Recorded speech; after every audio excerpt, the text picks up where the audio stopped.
नमस्कार। कथा कथन में आपका स्वागत है। प्रवासी कहानियों की श्रृंखला में आज सुनिए यूनिवर्सिटी ऑफ टोरंटो में लेक्चरर के पद पर कार्यरत, यॉर्क यूनिवर्सिटी टोरंटो में हिंदी कोर्स डायरेक्टर एवं भारतीय विश्वविद्यालयों में सहायक प्राध्यापक रह चुकी डॉक्टर हंसादीप की लिखी हुई कहानी गाढ़े दिन। मेरी जुबानी। मैं हूँ सीमा सिंह। घर का इकलौता बेटा चारू उर्फ चिरायु, इकलौती बेटी अन्वी उर्फ अनुड़ी। अन्वी के लिए चारू भाई, बाकी सबका चारू। यूं चारू लड़कियों का नाम था, मगर घर का नाम कट पिट कर कुछ भी मतलब दे।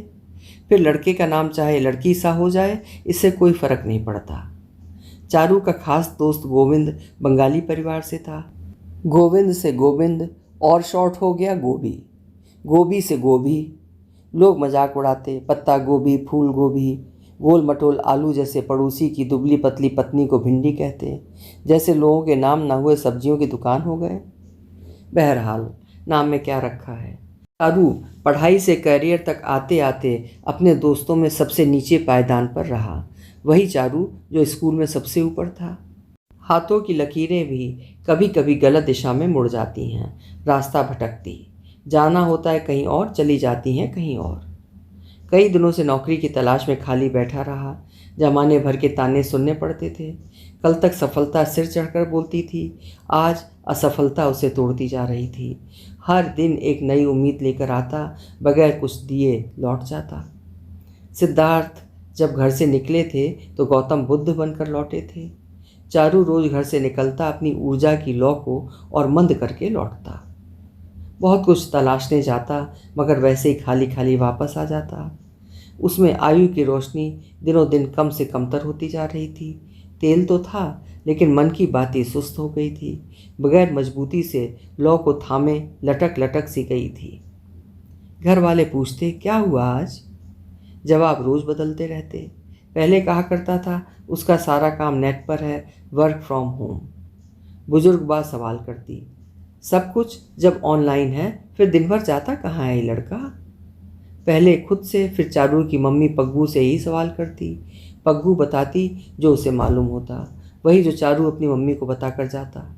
कभी कहता आज मेरा इंटरव्यू है, कभी कहता किसी ने कॉफ़ी पर बात करने के लिए बुलाया है।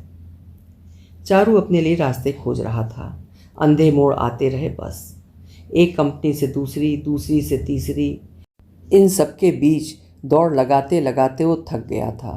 उम्र से जवान होते हुए भी थकना कई आने वाली निराशाओं का आभास था। छोटी सी उम्र की ये हार आगे बढ़ने के उसके रास्ते में रुकावट बन रही थी। मन दगाबाज हो गया था, कुछ नया सोचने ही न देता। गया कल आज को ढांप लेता। बहुत उमंग थी जब डिजिटल प्यार उमड़ उमड़ कर आता था। एक क्लिक से लाखों कमाने का विश्वास। नौकरी के बजाय नेट की काबिलियत पर विश्वास करता रहा। नौकरी नहीं मिली पर खतरे उठाता रहा। फिर डिजिटल करेंसी ने लुभाया, बिटकॉइन। खूब पैसा बनाया और फिर खोता चला गया। अपनी विशेषज्ञता से वो विश्वस्त था, आश्वस्त भी कि सब कुछ हासिल कर लेगा। आईटी का नशा था, पूरी दुनिया उंगलियों की पोरों पर। दुनिया को उंगलियों पर नचाने का हौसला। रिस्क लेता रहा, कैलकुलेटेड से कहीं ज़्यादा। बस मात खा गया। हौसले हवा हो गए। हवा में उड़ते पैरों को ज़मीन की रेत भी नसीब ना हुई। लाखों खोए, कर्ज भी लेना पड़ा। पैसे जब आते थे तो आते चले गए थे। सोचने का भी मौका नहीं मिला था कि जिस तरह आए हैं उसी तरह जाएंगे, तब क्या होगा। हर बार ये लगा कि अगली बार कवर कर लेगा, लेकिन ऐसा हुआ नहीं। दिशा विहीन रास्ते गड्ढ मड्ढ होकर बीच रास्ते में छोड़ गए। ना इधर ना उधर, जाए तो जाए कहाँ। बिटकॉइन में पैसा गंवाने के बाद नेट से नफरत हो गई थी उसे। माउस की क्लिक अब चुभती थी। अपने सुनहरे दिनों की यादों को उमकते हुए सामने ले आता। विश्वास, मेहनत और लगन सब कुछ कहीं खो गए थे। कभी किसी और नौकरी के बारे में सोचा नहीं था। अब कोई भी नौकरी करने के लिए तैयार था। कोई भी, खर्च भर के पैसे मिल जाए बस।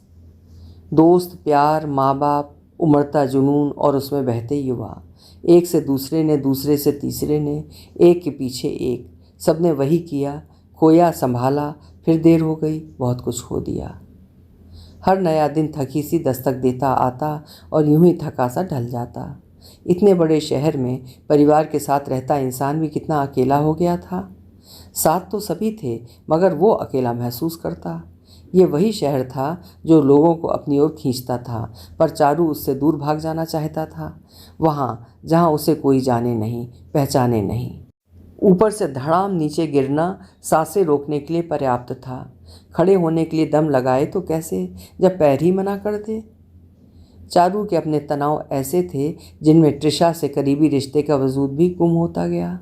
एक के बाद एक आती उलझनों में रिश्तों की भाषा समझना मुश्किल हो गया। कई दिनों से त्रिशा से मिलने से भी कतराता रहा। उसकी अपनी हाई स्कूल की दोस्त, हर राज की राजदार, लेकिन इस बार का धक्का बहुत बड़ा था। त्रिशा को बताने में डर था, अनजाना डर। यही वजह थी कि त्रिशा से दूर रहना ही एक उपाय लगा था। धीरे धीरे राज बाहर आने लगे थे। सबको पता चल गया था कि वो बेकार है, बेकार है, किसी काम का नहीं। पता ना भी चलता तो उसकी हालत देखकर अंदाज लगा लेते लोग। अमूमन इंसान का विश्वास बोलता है। जब बोलना बंद कर दे तो टूटा विश्वास और भी ज़्यादा बोलने लगता है। यही हुआ। चारू का मन अपनी व्यथा सबके सामने लाकर रख देता। चारू के पास काम नहीं था, खाना पीना सब दुश्वार हो गया। पेट भरने के लिए रोटी के टुकड़े तोड़ना भी पाप जैसा लगता। रोटी खाई कहाँ जाती, निगलनी पड़ती। शरीर और मन की इस गुत्थी को वही समझ पाता जो काम की तलाश में दर दर भटक रहा हो। हर अन्न का दाना हिसाब मांगता, मानो पूछता हो, क्या तुम मेरे लायक हो। समय आगे बढ़ता रहा। सुबह दोपहर शाम रात, हर पहर हर घड़ी का अपना समय बिना रुके आगे बढ़ता जाता। लेकिन चारू रुक गया था, एक जगह, एक सोच में। वहाँ से आगे बढ़ने के रास्ते बंद हो गए थे। जिसे दिमाग से दूर रखना चाहता वही दिमाग में घर किए हुए था। कभी बहते पानी की आवाज़ सुन लेता था, हवाओं से बातें कर लेता था, बरबस गुनगुना उठता था। अब सारी आवाज़ें कहीं कैद थीं, बस एक ही आवाज़ गूंजती थी, काम, नौकरी, पैसे। हवा ने ताजी बयार को कहीं छुपा दिया था। उसके आसपास दुर्गंध टहलती रहती, अशुभ विचार हावी थे, भावनाएं मास्क में छुपती नहीं थीं, शरीर बेजान हो चला था, नौजवान उम्मीदें असमय बुढ़ा गई थीं।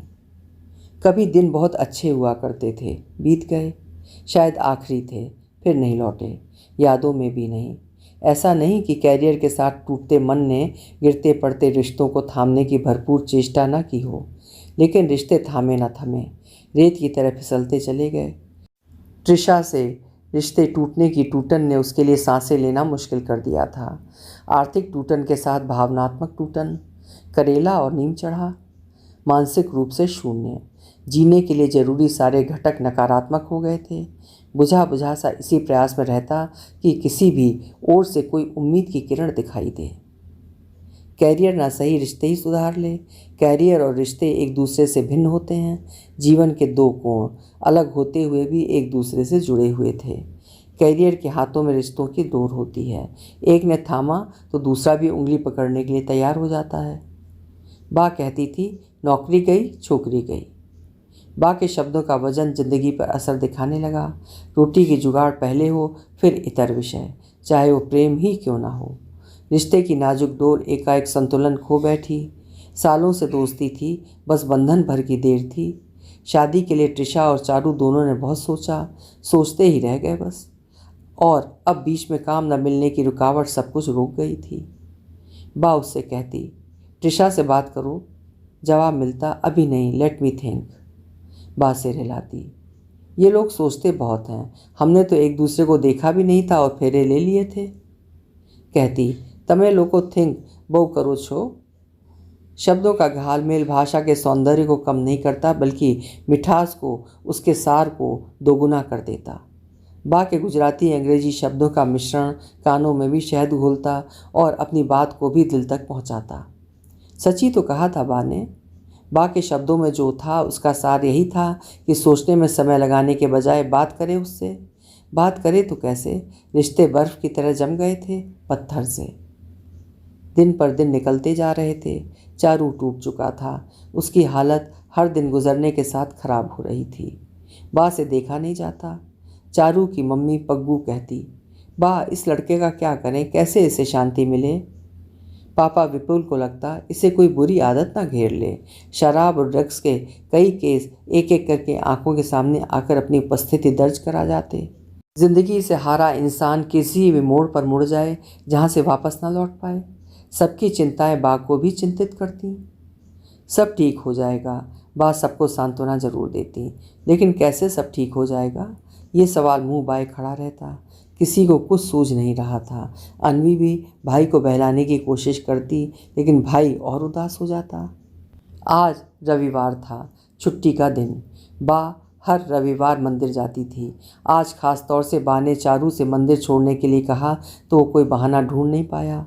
20 मिनट लंबा रास्ता खामोशी से बीता, कोई बातचीत नहीं। मंदिर पहुंचने के बाद उसने बा से पूछा, कितनी देर बाद लेने आऊँ बा? आधे घंटे में। उसे आश्चर्य हुआ। 2-3 घंटे मंदिर में बिताने वाली बा आधे घंटे में वापस आने के लिए कह रही थी। आधे घंटे में जाने और वापस आने के बजाय यहीं रुक जाता हूँ, यही सोचकर बोला, आधे घंटे में? बा ने हामी भरी। तो ठीक है, मैं यहीं हूँ बा, आपका हो जाए तो बाहर आ जाना। बा की ट्रिक काम कर गई। यही तो चाहती थी वो। जानबूझकर आधा घंटा कहा था ताकि वो वापस ना जाए। बा जानती थी कि कई लोग आएंगे जाएंगे और चारू का दिल थोड़ा हल्का होगा। कुछ संकेत भी दिए, पुराने दोस्त मिले तो बात करना, किसी की भी कोई सलाह काम आ सकती है बच्चूड़ा। मंदिर में पूजा हो रही थी। एक के बाद एक कई लोग आ जा रहे थे। आज फटाफट दर्शन करके बा की नज़रें किसी को खोज नहीं थी। भीड़ में नहीं देख पाई तो लगा शायद खो दिया उसे, हमेशा हमेशा के लिए। चारू के लिए एक ही आस की डोर थी, त्रिशा, टूटी जिजीविषा को थामने के लिए। इसी उम्मीद में आज आई थी बा, अपने लिए नहीं अपनों के लिए कुछ मांगने। चारू पर गुजर रहे समय के इस मोड़ से घर में सभी परेशान थे। पग्गू, दामाद, अन्वी और खुद बा, सब के सब। बात सोचती बात से बात बन जाती है। ज़्यादा सोचने से रिश्ते बनते नहीं, टूट जाते हैं। चारू को इस बात का एहसास दिलाने के लिए कुछ तो करना था। अंधेरे में तीर फेंका था, निशाना नहीं लगा। त्रिशा नहीं मिली। बेबस सी बा लौट रही थी कि सामने से त्रिशा को आते देखा। वो बा को देखकर मुस्कुराई। बा ने इशारे से बताया कि चारू वहाँ है। उन दोनों की नज़रें आपस में टकराईं। चारू हतप्रभ था, क्या करे क्या ना करे। अपना अहम भी तो आड़े आता था, पहल करे भी तो कैसे। जब उधर से कोशिश की गई थी तब उसने नकार दिया था, अब किस मुँह से जाए उसके पास। दिल दुनिया सब कुछ वीरान थे। हारे हुए इंसान के लिए पहला कदम उठाना कितना मुश्किल था, ये चारू के पैर बता रहे थे। जितना आगे बढ़ने की कोशिश करता उतना ही पीछे खिंच जाता। दिमाग की ग्रंथियों से शरीर के अंगों का तालमेल कुछ ऐसा था कि चाह कर भी सकारात्मकता की ओर कदम नहीं बढ़ पा रहे थे। अपने पीछे जाते कदमों को चारू संभाले उसके पहले ही देखा कि बा वहाँ है, त्रिशा से मिलते हुए। कुछ समझ नहीं आ रहा था कि अब क्या होगा, लेकिन एक हिम्मत की लहर उठी। बा के बहाने ही सही त्रिशा के करीब जाने का मन किया। ऐसा लगा जैसे कदमों को अदृश्य सहारा मिला और वे उठते चले गए। 2 हथेलियाँ आगे बढ़ीं, मौन, एक दूसरे को थाम लिया। वो स्पर्श ऐसा था जैसे छूटे हुए हाथों ने अपनी मंजिल पा ली हो। रगों से दौड़ता हुआ सुकून दिमाग तक पहुंचा। सारे किंतु परंतु मिलकर एक अनजानी चेतना को जन्म दे रहे थे। चारू की आंखों ने बा को देखा, मानो शिकायत कर रहा हो। बा पहले ही कह देती तो इतने दिन स्ट्रेस में नहीं रहता। बा के होठों पर अर्थपूर्ण मुस्कान थी। एक रुई के फाहे ने घाव के दर्द को राहत दी थी। मौन जवाब था। पहले कहना आसान नहीं था। युवा बच्चे, युवा सोच, बूढ़ी धारणाएं अपनी जगह। समय ने समय पर अपना काम कर दिया। बच्चे को राहत मिली। अब आगे क्या होगा इसकी चिंता नहीं। एक मोर्चा जीता तो दूसरे मोर्चे की मुश्किलें एक हद तक दूर होंगी या बढ़ेंगी, समय के मोड़ ही बता सकेंगे।